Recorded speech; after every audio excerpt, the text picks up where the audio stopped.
اور وہ آئندہ بھی برقرار رہے گی. نہ اس کو ماضی میں کسی کو سلب کرنے دیا ہے، نہ آئندہ کوئی اس کو سلب کر سکتا. اچھا، پھر مولانا صاحب کہہ رہے ہیں کہ اب جب وظیفہ لیا جائے گا تو پھر اس کے بعد ہوگا یہ کہ حکومت اپنی مرضی کے خطبے جو ہے وہ امام مساجد سے کروایا کرے گی. پھر انہیں یو اے ای اور سعودیہ کی مثالیں دی جاتی ہیں، لیکن وہ پاکستان میں ایسا نہیں ہونے دیں گے. اگر حکومت خطبات کے موضوعات منتخب کرتی ہے تو اس میں کیا قباحت ہے؟ میں سمجھتا ہوں نہ اس طرح کی کوئی تجویز ہے، نہ اس طرح کا حکومت چاہ رہی ہے، نہ اس طرح ہو سکتا ہے. تو جس چیز کی بنیاد بھی نہ ہو، اساس بھی نہ ہو، وجود بھی نہ ہو، مستقبل میں بھی ایسی چیز نظر نہ آ رہی ہو، تو اس پر بحث کر کے اپنا وقت ضائع کرنے والی بات ہے. خطبات جمعہ میں قال اللہ وقال رسول اللہ ہی پڑھایا جاتا ہے، اور جو کوئی ایسی بات کرتا ہے جس میں تشدد ہو یا فرقہ پرستی ہو، اس کے خلاف آلریڈی ایکشن ہوتا ہے. تو لہٰذا نہ میرا نہیں خیال کہ کسی بھی سطح کے اوپر حکومت میں یہ سوچا جا رہا ہو کہ جی ہم مساجد میں حکومت جو ہے وہ خطبے اب لکھ کر دے گی یا وہ کرے گی. میں سمجھتا ہوں بے وقت کی راگنی ہے، اس کا کوئی حقائق سے تعلق نہیں ہے. اور محراب و ممبر کی جو آزادی ہے، میں نے پہلے بھی عرض کیا، نہ اس کو کوئی سلب کر سکتا ہے، نہ وہ ہوگی، نہ کسی کو اس طرف سوچ ہوگی. اس ملک میں اور بڑے مسئلے مسائل ہیں، ہم ان کے حل کی طرف جائے، آگے بڑھے، بجائے اس کے کہ ہم ان چھوٹی چھوٹی باتوں پہ الجھتے رہیں. بہت بہت شکریہ آپ کا علامہ طاہر اشرفی صاحب پروگرام میں ساتھ موجود ہیں. ہم بھی ناظرین آگے بڑھتا. وزیر اعظم نے کے پی کے کی حکومت کو پہلے بھی اور اب دوبارہ بھی مل کر ساتھ چلنے کی پیشکش کی ہے. سہیل آفریدی صاحب جو کہ وزیر اعلیٰ ہیں کے پی کے خیبر پختونخوا کے، کیا وہ اس کا مثبت جواب دیں گے؟ عمران خان کی رہائی کی کوششیں اب جو موجودہ ان کی پاکستان تحریک انصاف کی قیادت ہے ان کی جانب سے تو اس طرح کی نہیں نظر آ رہی ہیں، لیکن جو سابق رہنما ہیں جو پاکستان تحریک انصاف چھوڑ کر جا چکے ہیں، اب ان کی طرف سے یہ کوششیں کی جا رہی ہیں. اسی سلسلے میں کچھ ملاقاتیں ہوئیں. کل شاہ محمود قریشی صاحب کی ملاقات ہوئی فواد چودھری سے، عمران اسماعیل سے اور دیگر سے، اور پھر اس کے بعد اب وہ سوچ رہے ہیں کہ پی ایم ایل این سے ملاقاتیں کریں گے، پاکستان پیپلز پارٹی سے ملاقات کریں گے. اس کے ساتھ ساتھ اسپیکر قومی اسمبلی سے ملاقات ہوگی اور جے یو آئی ایف کو بھی ان ملاقاتوں کا وہ حصہ بنائیں گے، اور پھر اس کے بعد ٹیمپریچر کو کم کرنے کی کوشش کی جائے گی. لیکن دوسری جانب عمران خان کا مینڈیٹ ان کے پاس نہیں ہے. دوسری جانب جو پاکستان تحریک انصاف کی موجودہ قیادت ہے وہ کہتی ہے کہ یہ بالکل ارریلیونٹ ہے کیونکہ ان کا ہماری جماعت سے کوئی تعلق نہیں ہے. تو یہ کس طرف معاملہ سارا جائے گا؟ پھر اس کے ساتھ ساتھ سہیل آفریدی صاحب کے حوالے سے کل کچھ ویڈیوز آئی ہیں سامنے جس میں بتایا گیا ہے کہ 9 مئی کے دوران جو کچھ ہوا اس میں سہیل آفریدی صاحب کا اپنا کیا رول تھا، کیا کردار تھا، وہ یقیناً ناظرین نے ویڈیوز بھی دیکھی ہوں گی. اب اس کے اوپر بھی ایک بہت بڑا سوال ہے، یہ حکومت کے لیے بھی سوال ہے اور ڈیفینیٹلی جو خیبر پختونخوا میں حکومت ہے ان کے لیے بھی یہ بڑا سوال ہے. پھر کیبنٹ اجلاس میں جو پہلا اجلاس ہوگا اس میں ریڈیو پاکستان پر جو اٹیک ہوا، خیبر پختونخوا کی حکومت یہ سمجھتی ہے کہ اس کے لیے کمیشن بنایا جائے گا، لیکن ابھی کچھ دیر پہلے وزیر اطلاعات جب بات کر رہے تھے تو وہ کہہ رہے تھے کہ جب ساری چیزیں obvious ہیں تو پھر اس چیز کی کوئی ضرورت نہیں ہے کہ اس کے اوپر کمیشن بنایا جائے. کیا کرنے جا رہی ہے خیبر پختونخوا کی حکومت، مرکزی حکومت کس طرح سے خیبر پختونخوا کی حکومت کو لے کر چلے گی؟ ان تمام معاملات پر بات کرنے کے لیے پروگرام میں میرے انتہائی معزز مہمانوں میں شفیع اللہ جان صاحب جو کہ معاون خصوصی اطلاعات ہیں خیبر پختونخوا کے، مجھے جوائن کر رہے ہیں، اور اس کے ساتھ ساتھ وزیر مملکت ہیں حذیفہ رحمان صاحب، دونوں میرے انتہائی معزز مہمان ہیں. آپ دونوں کی میں شکر گزار ہوں. شفیع صاحب آپ سے بات کا آغاز کرتے ہیں. پہلے تو آپ نے عہدہ سنبھالا، اس کے لیے مبارکباد قبول کیجیے. آپ مجھے فرمائیے خان صاحب کی رہائی کے لیے یہ جو ایک مہم یا تحریک کا آغاز کرنے جا رہے ہیں فواد چودھری صاحب اور دیگر لوگ، ان کے بارے میں شیخ وقاص اکرم صاحب کل میرے پروگرام میں موجود تھے، وہ کہہ رہے تھے کہ یہ ارریلیونٹ ہیں، ان کا کوئی تعلق نہیں ہے، نہ ان کے پاس عمران خان کا کوئی مینڈیٹ ہے. صوبائی حکومت کس طرح سے دیکھ رہی ہے ان کوششوں کو؟ کیا وزیر اعلیٰ ساتھ دیں گے پاکستان تحریک انصاف کے سابقہ لوگوں کی کہ بسم اللہ الرحمن الرحیم؟ سب سے پہلے آپ کا شکریہ. بالکل پچھلے دن بھی فواد چودھری صاحب نے ملاقاتیں کی میں جو ہمارے ہیروز ہیں، جو قیدی ہیں ہمارے، ان کے ساتھ. لیکن بات یہی ہے کہ کیا واقعی ان کے پاس عمران خان صاحب کا کوئی مینڈیٹ ہے؟ ان کی بات کیا اثر ہوگا یہ سب سے پہلے دیکھنا پڑے گا. اور جہاں تک میرا ذاتی خیال ہے تو ان کی یہ ملاقاتیں بے سود ہوں گی، کیونکہ فواد چودھری صاحب پاکستان تحریک انصاف کا حصہ نہیں ہے. عمران اسماعیل صاحب جو ہیں وہ پاکستان تحریک انصاف کا حصہ نہیں ہے. آپ کو پتا ہوگا کہ 9 مئی کے بعد ان لوگوں نے سب سے پہلے پاکستان تحریک انصاف کو چھوڑا. یہ ذات خیال ہے کہ جو لوگ پاکستان تحریک انصاف کو مشکل وقت میں چھوڑ کے چلے گئے ہیں ان کی واپسی اب مجھے ممکن ہوتی ہوئی نظر نہیں آتی. باقی فیصلہ قائد عمران خان صاحب کا ہوگا. لیکن فواد چودھری صاحب کہتے ہیں کہ کئی سارے ایسے لوگ جنہوں نے پریس کانفرنس کی وہ بھی پی ٹی آئی میں واپس آ گئے. ایسی کوئی مثال اگر فواد چودھری صاحب سے آپ پوچھ لیں یا ہمیں بتا دیں کہ ایسی کون سی شخصیت ہے جو پریس کانفرنس کر کے تحریک انصاف چھوڑ کے گئے ہیں اور ابھی وہ تحریک انصاف میں, ایسی کوئی شخصیت سر مرزا آفریدی ہیں, اس کے علاوہ عمر ڈار, عثمان ڈار ہیں, اس کے علاوہ بپی صاحب ہیں. سر کتنے لوگ ہیں جنہوں نے پریس کانفرنسز کی تھی اور وہ پھر اب پاکستان کا دوبارہ حصہ ہیں. عمر ڈار, عثمان ڈار کی تحریک انصاف کا حصہ نہیں ہے. ان کی والدہ ریحان ڈار صاحبہ مشکل وقت میں کھڑ رہی ہیں, عمر ڈار صاحب مشکل وقت میں کھڑ رہے ہیں, وہ تحریک انصاف کا حصہ ہے. پریکٹیکلی عثمان ڈار صاحب تحریک انصاف کا اس وقت حصہ نہیں ہے. مجھے بتائیے کہ موجودہ قیادت کو, اگر یہ سوال آپ مجھ سے, جی آپ کو آواز آ رہی, تو مجھے بتائیے موجودہ قیادت شاہ محمود قریشی سمیت جو آپ کی اسیر قیادت ہے ان سے نہیں ملتی ہے, ان سے مشورہ نہیں لیتی ہے, ان کی جانب سے شکوہ بھی کیا جاتا ہے کہ ہم سے ملا نہیں جاتا, ہم سے مشورہ نہیں لیا جاتا. کیا وزیر اعلیٰ جائیں گے ان کے پاس مشورے کے لیے اگر عمران خان سے نہیں ملنے دیا جا رہا تو سیکنڈ آپشن کے طور پر؟ سلمان اکرم راجہ صاحب شاہ محمود قریشی صاحب سے کافی ڈیٹیل میٹنگ ہوئی ہے. سلمان اکرم راجہ صاحب کی جو ہمارے اسیران ہیں کوٹ لکھپت جیل میں, یاسمین راشدہ صاحبہ ہے, محمود الرشید صاحب ہیں, اعجاز چودھری صاحب ہیں, یہ ہماری ہیروز ہیں. راشد کا آپ کو پتہ ہے کہ وہ عمر کے اس حصے میں ہے اور کینسر کا مرض کے ساتھ وہ لڑ رہی ہے, تب بھی وہ عمران خان کے بیانیے کے ساتھ کڑی ہے, تحریک انصاف کے ساتھ کڑی ہے. بالکل وزیر اعلیٰ صاحب جب بھی موقع ملے گا وزیر اعلیٰ صاحب ضرور ان سے ملیں گے. اچھا, ویسے سر یہ آپ کو ماننا پڑے گا کہ یہ جو سلمان اکرم راجہ صاحب کی ملاقات ہے نا, یہ انہی رہنماؤں کی ملاقات کی وجہ سے ممکن ہو پائی ہے, کیونکہ وہ شکوہ بھی کر چکے لیکن اس کے باوجود بھی کوئی ملاقات ہو نہیں پا رہی تھی. میں آتی ہوں دوبارہ آپ کی طرف. حذیفہ صاحب بہت بہت شکریہ. موجودہ پی ٹی آئی کی جو قیادت ہے وہ اس وقت مذاکرات کی بات نہیں کر رہی ہے, لیکن جو سابق رہنما ہے ان کا دعویٰ ہے کہ وہ حکومت سے بھی بات کریں گے, وہ پاکستان تحریک انصاف سے بھی بات کریں گے, کوششیں کر رہے ہیں وہ اپنے طور پر. حکومت ان کوششوں کو سنجیدہ لے رہی ہے؟ جی بہت شکریہ کرن صاحبہ. اگر آپ اجازت دیں تو میں 30 سے 40 سیکنڈ میں علماء کرام والے معاملے پہ ریسپانس آپ کو دے دوں, کیونکہ حکومت پنجاب کا موقف آنا ضروری ہے, یا مریم نواز صاحبہ کی سوچ اس کے پیچھے کیا ہے. پہلی بات تو یہ ہے کہ مولانا فضل الرحمان صاحب کا بہت احترام ہے. میں سمجھتا ہوں جو بیان آیا ہے یہ غلط فہمی کا ایک نتیجہ ہے, کیونکہ وہ یہ سمجھتے ہیں کہ علماء کرام ہوں یا مساجد ہوں یا مدارس ہوں ان کی کانسٹیچوئنسی ہے, اور ہے بھی. وہ شاید یہ سمجھ رہے ہیں کہ شاید حکومت یہ برائب کر یا یہ پیسے دے کر ان کی کانسٹیچوئنسی کو شاید جو ہے وہ کھینچنا چاہتی ہے اپنی طرف. حالانکہ پی ایم ایل این کا ایسا سٹائل ہی نہیں ہے, یہ پولیٹکس کا بھی سٹائل نہیں ہے ہمارا.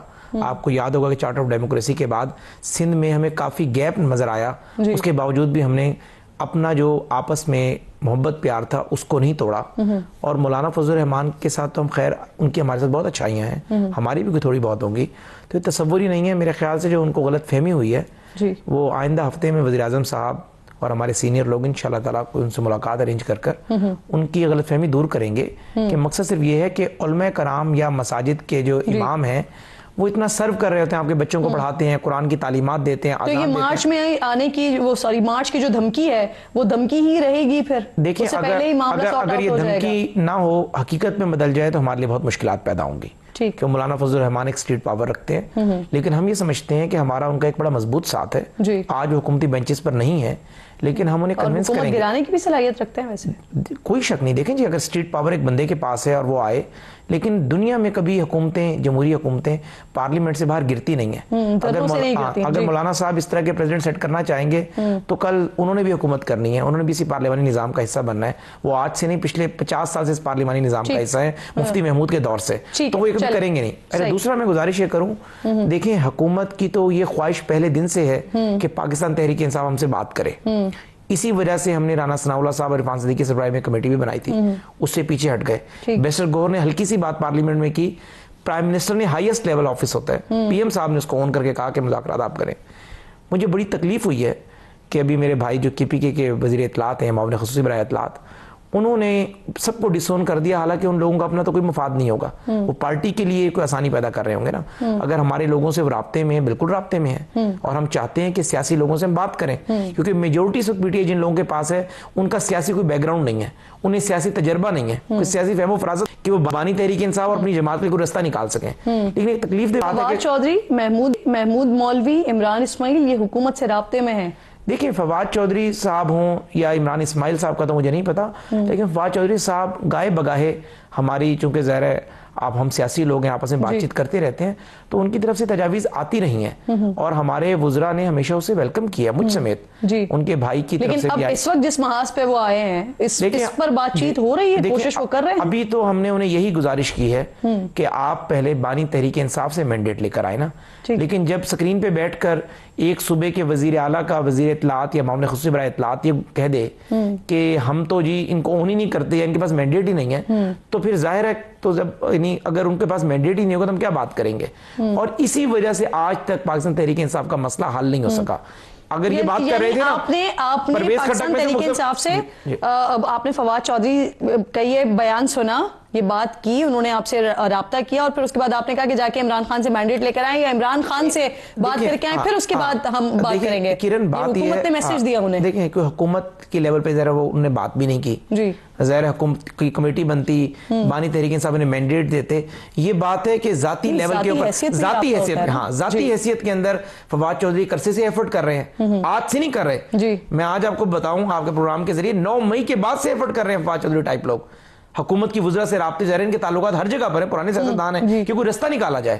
ایون کہ شاہ محمود قریشی جیسے لوگوں کی بھی خواہش تھی, براہ راست رابطہ نہیں ہو, لیکن انڈائریکٹلی ان لوگوں نے کوشش ضرور کی. لیکن بانی تحریک انصاف کی طرف سے پالیسی ہے مرو اور مار دو. کوئی ویسے پیغام بھی آیا حکومت کے پاس؟ نہیں, کوئی ایسا پیغام نہیں آیا شاہ محمود قریشی کی طرف سے, لیکن ہم یہ سمجھتے ہیں کہ اگر ان لوگوں کو مینڈیٹ دے دیا جائے اور یہ سیاسی لوگ ہیں, میز پر بیٹھ کر اس مسئلے کا حل نکال آئے گا, اور حکومت اسے ویلکم کرتی ہے. اگر بانی تحریک انصاف ان لوگوں کو مینڈیٹ دے دیں تو حکومت پورے طریقے سے چاہے گی کہ ان کے ساتھ بیٹھ کر سیاسی بات کرے اور سیاسی معاملات کا سیاسی حل نکالے. بالکل ٹھیک, بالکل. اور دوسری بات جو آپ کہہ رہی تھی نا, جو میرے بھائی فرما رہے تھے معاملے خصوصی برائے اطلاعات کے کوئی بندے نہیں آئے, پرویز خٹک صاحب کے بھی اپنے آرکائیو سے کہیں کہ پریس کانفرنس چلا دیں, تو ان کے ساتھ جو ہے یہ سپیکر جو تھے ان کے کیا نام ہے نیشنل اسمبلی جو سپیکر ہوا کرتے تھے, اسد کیسر صاحب ساتھ بیٹھے ہوئے ہیں. ٹھیک ہے, انہوں نے کوئی بات نہیں کی, سائٹ پہ بیٹھے ضرور تھے, لیکن انہوں نے کچھ نکالا ہے لوگوں کے لیے. ٹھیک. سر مجھے یہ فرمائیے, شفیع صاحب وزیر اعظم کی طرف سے پیشکش کی گئی مل کر چلیں, دہشت گردی کے خلاف کام کریں, وزیر اعلیٰ کیا سوچ رہے ہیں اس پر, کیا وزیر اعظم کی اس پیشکش کو قبول کریں گے؟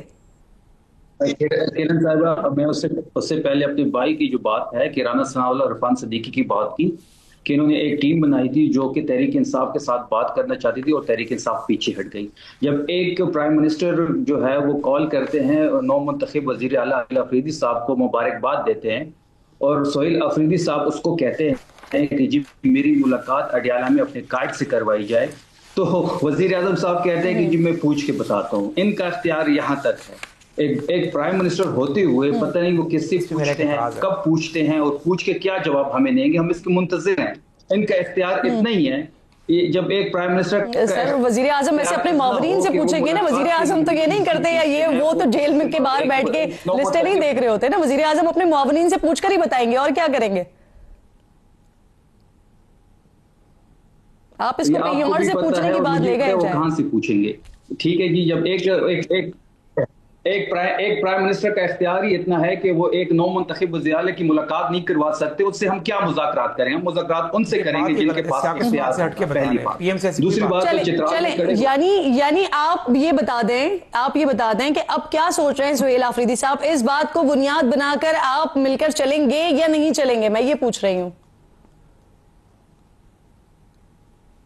دیکھیں, چترال میں وزیر اعظم صاحب نے ایک پیغام دیا صوبائی حکومت کے لیے خیر سگالی کا, ہم اس کی ویلکم بھی کرتے ہیں اس پیغام کو, لیکن اس پیغام سے پہلے ہمیں سوچنا ہوگا کہ ایک صوبے کا نو منتخب وزیر اعلیٰ جو 4.5 کروڑ لوگوں کا مینڈیٹ لے کے 4 دفعہ اڈیالہ گیا, ہائی کورٹ کے آرڈر اس کے ساتھ ہیں, اس کو اپنے قائد سے ملنے نہیں دیا جا رہا, اڈیالہ کی باہر کی سڑک پہ وہ دھرنا دے رہا ہے. تو یہ ساری چیزیں جو سر صرف ہاں یا نہ میں بتا دیں, مجھے کوئکلی آگے بڑھنا ہے. مذاکرات کریں. خان صاحب سے ملاقات ہو جاتی ہے سہیل آفریدی صاحب کی, تو آپ لوگ وفاق کے ساتھ مل کر چلنے کو تیار ہیں, یہ کنڈیشن ہے آپ کی؟ دیکھیے ڈائریکشن خان صاحب کی طرف سے آئے گی، نو منتخب وزیر اعلیٰ خان صاحب سے ملیں گے، ان کی جو ڈائریکشن ہوگی وہ من و ان تسلیم کی جائے گی. ٹھیک ہے، اگر یہ آپ کی بات مان کر ملوا بھی دیا جاتا ہے اور عمران خان صاحب کہیں کہ نہیں آپ نے وفاق کے ساتھ مل کر نہیں چلنا تو آپ لوگ اس ڈائریکشن پر عمل کریں گے. ٹھیک ہے سر، حذیفہ صاحب مجھے فرمائیے 3 سال بعد وزیر اعلیٰ کی کل سے کچھ فوٹیجز، ٹھیک شفیع صاحب آتی ہوں دوبارہ آپ کی طرف، 9 مئی کی فوٹیجز سامنے آنا شروع ہو گئی ہیں، اس کے ذریعے کیا آپ کے پی کے حکومت پر وزیر اعلیٰ پر دباؤ بڑھانا چاہتے ہیں یا قانونی طور پر بھی اسے کچھ استعمال کیا جائے گا، لے کر جائیں گے، کیا کریں گے؟ جی بہت شکریہ کرن صاحبہ. پہلی بات تو یہ ہے کہ جو میرے بھائی معاون خصوصی برائے اطلاعات نے بات کی، chief executive of the province کا ہمیں بڑا ریگارڈ ہے، لیکن انہوں نے بالکل غلط بیانی کی. وزیر اعظم سے ایسی کوئی بات نہیں ہوئی جو انہوں نے ساری سیاق و سباق سے ہٹ کر پیش کر دی کہ میں نے وزیر اعظم سے کہا میری ملاقات کرائیں اور وزیر اعظم نے کہا میں پوچھ کے بتاتا ہوں. یہ بات ہی نہیں ہوئی. ایک تو جب آپ پوزیشن آف ٹرسٹ پہ بیٹھے ہوئے ہوتے ہیں، آپ کو میں بتا دیتا ہوں تو آپ کو احساس ہونا چاہیے کہ آپ کم از کم پہلے تو کوئی بات کریں نہ، باہر آ کر مثبت بات کریں، اگر کوٹ بھی کریں صحیح بات بتائیں. انہوں نے وزیر اعظم صاحب سے کہا کہ میری درخواست پینڈنگ ہے پنجاب حکومت کے پاس ملاقات کی، مجھے اس کا سٹیٹس بھی ابھی تک نہیں پتا، پی ایم نے آگے لفظ استعمال کیا میں انکوائر کر کے آپ کو بتاتا ہوں. صحیح، انہوں نے خود سے آگے بات بنا دی کہ وزیر اعظم صاحب کہہ رہے ہیں میں ملاقات کا پوچھ کے بتاتا ہوں آپ کو. یہ بات ہی نہیں ہوئی.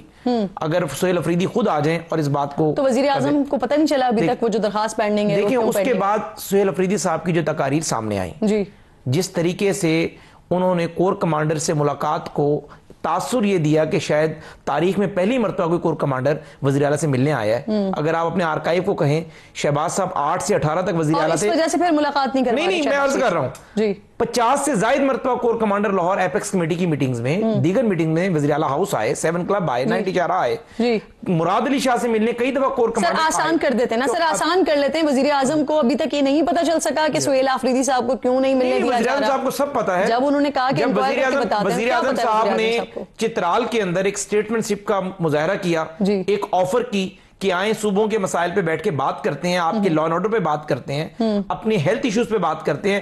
چترال صوبہ ان کا ہے، وزیر اعظم صاحب اربوں روپے کے پروجیکٹس وہاں پر دے کر آئے 2-3 دن پہلے جب ہم گئے ہیں. بات یہ ہے کہ جب آپ کی حکومت کو یہ پتا ہو کہ آپ نے بانی تحریک انصاف سے کیبنٹ کی ایکسپینشن یا کیبنٹ کی مشاورت کی نہیں ملنا، بلکہ آپ نے اسے ہدایت لے کر اسلام آباد میں چڑھائی کرنے کا خواب تھی. اور اگر آپ خود کہہ رہے ہیں کہ انکوائر کرنے کی بات کی تھی، سر کیا ایسا ہو جانا ہے ایک ملاقات کرنے، لیکن یہ ایک مسئلہ بنا ہوا ہے. اگر بانی تحریک انصاف نے یہ ہدایت دینی ہو کہ آپ نے پچھلے سال نومبر کی طرح اسلام آباد میں چڑھائی کرنی ہے اور مرو اور ماردو کی پالیسی پہ آپ نے اپنے وزیر اعلیٰ کو چلانا ہے، تو ظاہر ہے ہم روکا ہوا نہیں ہے، لیکن ہم نے اپنی ڈسکریشن ایکسرسائز نہیں کی. ہم ایک ایسے بندے کے لیے اپنی ڈسکریشن ایکسرسائز کیوں کریں کہ یہاں پر وہ چاہے کہ اسلام آباد میں نے خون خرابہ کرنا ہے. اور آپ یہ دیکھیں. بہت شکریہ آپ کا. ساتھ موجود تھے شفیع صاحب، ساتھ موجود تھے. آپ دونوں مہمانوں کی شکر گزار ہوں. ایک چھوٹا سا بریک لیجئے ناظرین، بریک کے بعد واپس آتے ہیں. تو پاکستان میں تیل اور گیس کے ذخائر کی تلاش کے لیے معاملات کافی حد تک آگے بڑھ گئے ہیں، اس پر ذرا تفصیل سے بات کرتے ہیں.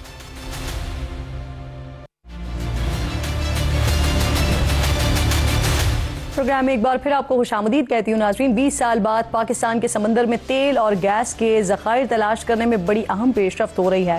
آف شور بڈ راؤنڈ میں 40 میں سے 23 بلاکس پر کامیاب بولیاں موصول ہوئی ہیں، لیکن 17 بلاکس کسی بھی بولی کو حاصل کرنے میں ناکام رہے ہیں. اس آف شور راؤنڈ میں انڈس اور مکران بیسن کے علاقوں میں پھیلے ہوئے 53,510 مربع کلومیٹر کا احاطہ کیا گیا ہے، جس کے تحت صرف پہلے مرحلے میں $80 ملین کی سرمایہ کاری ہوگی. کامیاب بولی کے بعد OGDCL، PPL، Mari Energies, Prime Energy, Turkiye Petroleum, United Energy, Orient Petroleum اور فاطمہ پیٹرولیم پاکستان کے سمندر میں تیل اور گیس دریافت کریں گے. پیٹرولیم ڈویژن پر امید ہے کہ زیر سمندر تیل اور گیس کے لیے ڈرلنگ کے دوران سرمایہ کاری $1 ارب تک پہنچ جائے گی. امریکی ادارے ڈگلیر اینڈ میکنوٹن نے حالیہ اسٹڈی کے دوران پاکستان کے سمندری پانیوں میں 100 ٹریلین کیوبک فٹ کے ممکنہ ذخائر کا اندیہ دیا ہے، اور اسی ممکنہ پوٹینشل کی بنا پر آف شور راؤنڈ 2025 لانچ کیا گیا ہے، جس میں کامیابی ملی ہے. یہاں ناظرین یہ بات واضح کرنا بھی بڑا اہم ہوگا کہ ابھی 3 مہینے پہلے ہی امریکی صدر ڈونلڈ ٹرمپ نے سوشل میڈیا پر انکشاف کیا تھا کہ پاکستان کے تیل کے وسیع ذخائر نکالنے کے لیے ایک معاہدہ طے پا گیا ہے. ساتھ ہی انہوں نے یہ بھی کہا تھا کہ کیا پتہ شاید کسی دن پاکستان انڈیا کو تیل بیچ رہا ہو. لیکن حالیہ کامیاب بولیاں حاصل کرنے والی کمپنیز میں کوئی امریکی کمپنی شامل نہیں ہے. رویٹرز کے مطابق پاکستان کا 3 لاکھ مربع کلومیٹر آف شور زون عمان، متحدہ عرب امارات اور ایران کی حدود کے قریب واقع ہے۔ آزادی کے بعد سے یہاں اب تک 18 کنویں ڈرل کیے گئے ہیں، جو ملک میں قدرتی ہائیڈرو کاربن ذخائر کا اندازہ لگانے کے لیے بہت کم ہیں۔ یہاں یہ بات یاد رکھنا بھی بہت اہم ہے کہ پاکستان ملک کی ضرورت کا تقریباً 80 سے 85% تیل درآمد کرتا ہے، جبکہ مقامی طور پر پیدا تیل ملک کی ضرورت کا بمشکل 15% ہی پورا کر پاتا ہے۔ یہی وجہ ہے کہ پھر ہمارا درآمدی بل بہت زیادہ ہوتا ہے، جو بجٹ خسارہ بڑھاتا ہے۔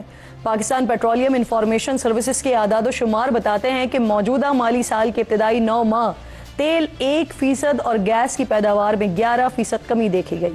پاکستان میں زیر سمندر تیل اور گیس کے ذخائر کی تلاش کی آخری کوشش 2019 میں کی گئی تھی، جہاں کیکلا 1 میں کوئی کامیابی حاصل نہیں ہوئی تھی۔ اس پر بات کرنے کے لیے ڈاکٹر گلفراز احمد صاحب، جو کہ سابق چیئرمین OGDC ہیں، سابق چیئرمین نیپرا ہیں اور سابق وفاقی سیکرٹری پیٹرولیم بھی ہیں، آپ کے شکر گزار ہوں وقت کی۔ سر، سب سے پہلے مجھے یہ فرمائیے، جو تیل کی تلاش کی کوششیں ہیں، یہ ہم نے پہلی بار نہیں دیکھ رہے ہیں، اس سے پہلے بھی ہوئی ہیں، ایک بار پھر ایسی کوشش ہو رہی ہے، 23 بلاکس میں ہمیں کامیاب بولیاں بھی مل گئی ہیں، ماضی کی نسبت کتنا پر امید ہے سر اس بار؟ دیکھیے، جہاں تک پاکستان کے آف شور تیل اور گیس کی توقع کی جا سکتی ہے، وہ ہمیشہ ہی پاکستان کو یہ امید لگی رہی ہے، اور اکثر وقفے سے پاکستان نے کوشش بھی کی، اور اس کوشش میں باقی کمپنیوں نے پارٹیسپیٹ بھی کیا، اور پاکستان نے اس میں تیل کے کنویں کھودے بھی اسی امید سے کہ پاکستان کی اس آف شور میں کوئی ہمیں کامیابی ہوگی، لیکن آج دن تک ہماری کوئی آف شور میں پروڈکشن کی کامیابی نہیں ہوئی، اور ہم تیل اور گیس آف شور سے نہیں پیدا کر رہے۔ لیکن یہ بڑی عجیب بات ہے کہ اتنے بڑی ہمارے آف شور ایریاز موجود ہیں، اور آن شور میں اتنی زیادہ ہمارے پاس تیل و گیس پیداوار کرنے کی ہسٹری ہے، لیکن آف شور میں ہمیں کامیابی کیوں نہیں ہوئی؟ تو اس کی بات یہ ہے کہ جب کبھی بھی کوئی تیل اور گیس کی کنویں کی تلاش شروع ہوئی اور ڈرلنگ ہوئی، تو ڈرلنگ کے لیے کوئی ماڈلز بنائے گئے اور توقع کی جا رہی تھی کہ اس ماڈل کے مطابق ہمیں اس ڈرلنگ میں کامیابی ہوگی، لیکن وہ آج دن تک کوئی کامیابی نہیں ہوئی۔ ایک دفعہ ہمارے پاس بہت معمولی سی مقدار کی گیس ملی تھی، جو پروڈکشن اکنامکس میں ٹھیک نہیں تھی جس کی، اور وہ پاکستان نے پرسو نہیں کی، لیکن اس کے بعد آج دن تک ہمیں کوئی کمرشل کوانٹٹی میں تیل اور گیس ملنے کی توقع نہیں ہوئی۔ اگرچہ ہم نے سائزمک سروے کیے ہیں، اور بعض دفعہ سائزمک سروے کے مطابق انڈیکیشن ہوپ فل تھی، لیکن اتنی بھی ہوپ فل نہیں تھی کہ کوئی کمپنی 80 سے 120 ملین ڈالرز لگا کر تو اس میں کنواں کھودے۔ تو اس وجہ سے آج دن تک ہماری کامیابی نہیں ہوئی۔ آپ دیکھتے ہیں کہ آپ جو نئے سرے سے پاکستان نے تیل اور گیس کے علاقوں کی آفر لی ہے، اور اس میں کوئی 20 کے قریب آفر ملی ہیں، اور یہ توقع کی جا سکتی ہے کہ باہر کی کمپنیاں جو پاکستان کے آف شور کے علاقے کو اسٹڈی کرتے ہیں، تو انہوں نے کوئی ایسے ماڈل دیکھے ہوں گے جو باہر کی کسی ملک میں ان کو کامیابی ہوئی، اور وہ سوچتے ہوں گے کہ وہ ماڈل یہاں ہمارے یہاں بھی نکل آئے گا، تو اس ماڈل کے بعد انہوں نے یہ آف شور کی بیڈنگ دی ہے۔ تو مجھے امید ہے کہ شاید اس دفعہ ان کے جو ماڈلز ہیں وہ کامیاب ہو جائیں، اور ہمیں تیل اور گیس کی یہاں سے نشاندہی ہو جائے۔ سر، 23 بلاکس کی جو کامیاب بڈز ہوئی ہیں، اس میں حیران کن طور پر صرف ایک انٹرنیشنل کمپنی ترکیہ کی شامل ہے، باقی ساری مقامی کمپنیز ہیں۔ حالانکہ جولائی میں ڈونلڈ ٹرمپ نے یہ پوسٹ کیا تھا، اعلان کیا تھا کہ پاکستان میں تیل اور گیس کے ذخائر کی دریافت میں سرمایہ کاری کریں گے، اور اس کے لیے کمپنی کو ڈھونڈا جا رہا ہے، ابھی اس پر کام ہو رہا ہے سر، اور امریکہ کی کمپنی ہے ہی نہیں اس میں۔ دیکھیے جی، جہاں تک امریکن کمپنیز کا تعلق ہے، انہیں میرے پاکستان کے آف شور میں کوئی دلچسپی سے نہیں ہے کہ اس کی ہسٹری